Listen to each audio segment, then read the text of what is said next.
Hey everybody, Steve Hupp here, Practice Director for Field Service at Thunder. Super excited to be back making some content. Haven't been able to in a while, which as those of you who may watch these or been in the Salesforce ecosystem for a while probably know that sometimes project work comes up, and I've actually been working with a couple of our key field service customers over the last number of months, and so that's kind of kept me busy, but. Again, excited to be back creating some content, and also the benefit of doing engagements like I've been doing for the last few months is that you get unique use cases that kind of come out of it. And that was one of the things that I wanted to post about today. Was a specific use case that came out of one of our field service customers. And although it's kind of more platform related because it came out of a field service customer and it has to deal with field service objects, I thought it was really relevant and something that I wanted to share. So the use case is all about consolidating or deduplicating records in a collection. And I did some Googling on this, and at least the answers that I came up with, a lot of them seemed really complicated. It was like 5 or 6 different collections, and you had to like throw records in between them and use like the remove uncommon attribute or element and things like that, or there were some code-based examples. And so with this customer that we're working with, we actually put something in place in Flow that I thought was pretty simplistic that seems to work. And so that's kind of what I wanted to share, was how we were able to solve for that use case. A little more detail around the use case was this customer, they're using maintenance plans to generate work order line items. And across these work order line items, they might have say 6 or 7 of them. But across these 6 or 7 of them, they actually align to kind of what they call work type buckets, I guess, for the lack of a better term. And so there's like buckets of types of work that they do that can be serviced by one individual. So what that means is out of the 6 or 7 work order line items, they may want to consolidate down to say 2 or 3 to be able to schedule 2 or 3 technicians versus trying to schedule 7 individual, say, service appointments across 7 different resources, when in reality these tasks can be consolidated, and which means that it can be serviced by one person. And so one of the nuances we came up with this use case was skill requirements. So for those of you who've been in field service for a while, you know that you can't add a skill requirement to a work order or a work order line item if it's looking at the same skill, right? I mean, not only does it not make sense, right? I mean, logically, it doesn't make sense to have the same skill twice, but you get a validation, error when you do that. So in order to effectively solve for this, we had to be able to consolidate these work order line items. And in doing so, we had to deduplicate if skill requirements were duplicated.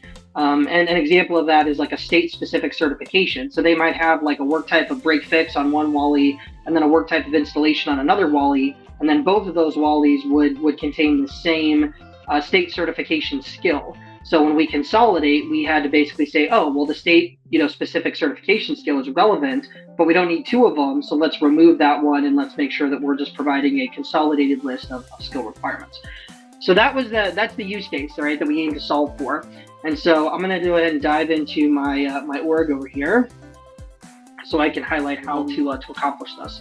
So I'm going to start with, I've got 3 work orders, right? Now, again, in my use case with the customer, it was work order line items, but it's the same concept, right? Work orders have skill requirements, work order line items have skill requirements. So in this case, I've got 3 work orders. I've got work order 1, which we can see has 2 skill requirements, and those being break fix and site survey. I've got work order 2, which also has 2 skill requirements, in this case, break fix and installation.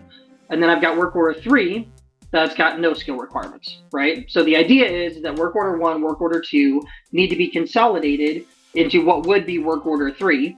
And again, you'll see when we get to the flow here, I have to just run it in debug because this would be something that kind of happens on the fly, right? When we consolidate them, come up with a new work order or work order line item. But the premise is we just want to show how we can take these skill requirements and basically consolidate them onto a singular record.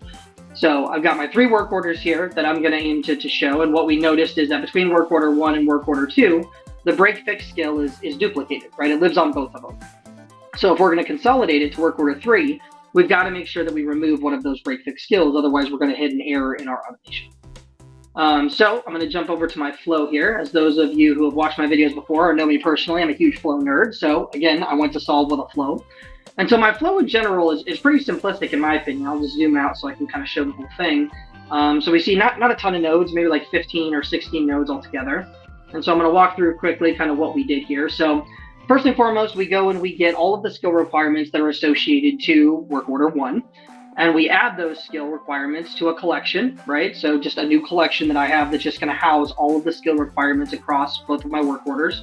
So we grab the skill requirements from work order 1, put them into a collection. Do the same thing with work order 2, right? Grab them, put them in a collection, and then we loop through the bigger collection, right? So this is now a collection of skill requirements across 2 different work orders, and now I'm just going to loop through those skill requirements. And then when I do that, right, I start looping through. First thing I want to do is I actually want to determine if a text collection, so this is just a blank text collection that I've created, if the skill ID off the skill requirement is actually included in my text collection. Because if it is, that means it's a duplicate and I want to skip it, right? Well, the first time that the skill requirement goes through, obviously there's nothing in my text collection, right? It's completely blank at this point. So the first one will always go through and we'll hit this default outcome here. And so if it's not in the collection, then my assumption is, okay, well, it's not a duplicate. I need to assign the values and then add it to my collection that is going to then create the consolidated skill requirements on my new record. Unfortunately, skill requirements, very simple. There's only 3 fields on there you really need to be concerned with, which is the skill ID, the skill level, and the related record, right? Which is going to be, in this case, my work order 3, which will be my consolidated work order that's going to house the skill requirements across both of my other work orders. So again, if it's not included in my collection, I immediately assign the new skill requirement values based off of the one that's going through the loop. I then add that to my collection for creation, right? The ones that I'm going to create in the end.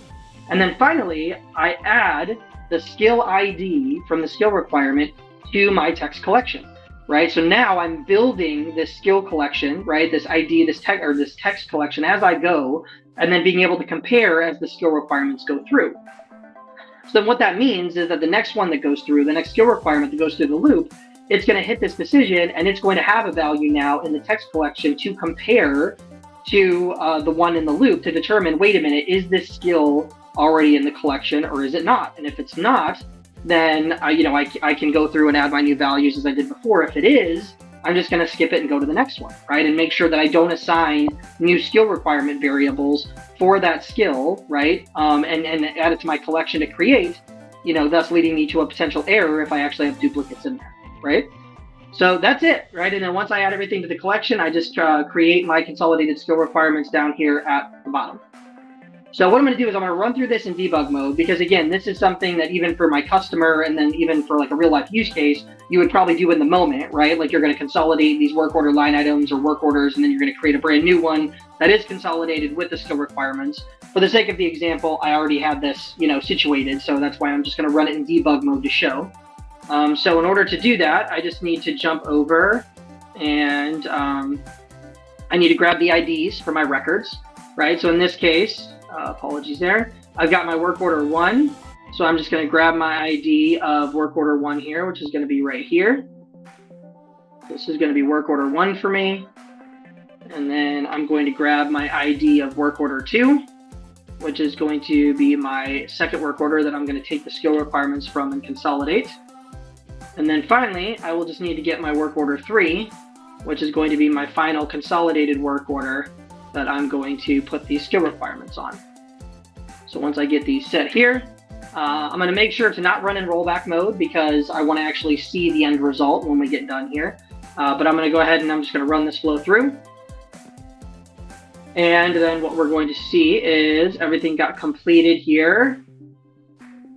And we can see we've got skill level records to create, right? So what we can see is that this actually successfully went through. It looped through all the skill requirements. Everything went as expected. And what you'll notice here down at the bottom with this create records, we only have 3, right? We only have 3 skill level records to create, or skill requirement records to create. And why is that? Well, it's because I started with 4.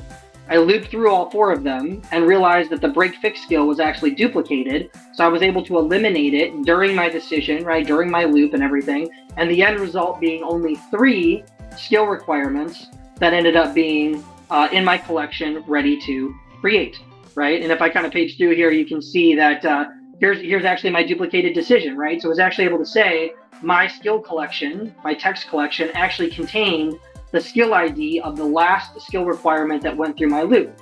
And so it didn't include that in my collection. So, by all accounts, operated exactly as we expected it to. And so if I go back to my third work order here and do a refresh, what we should see is we should see 3 skill requirements, and there they are.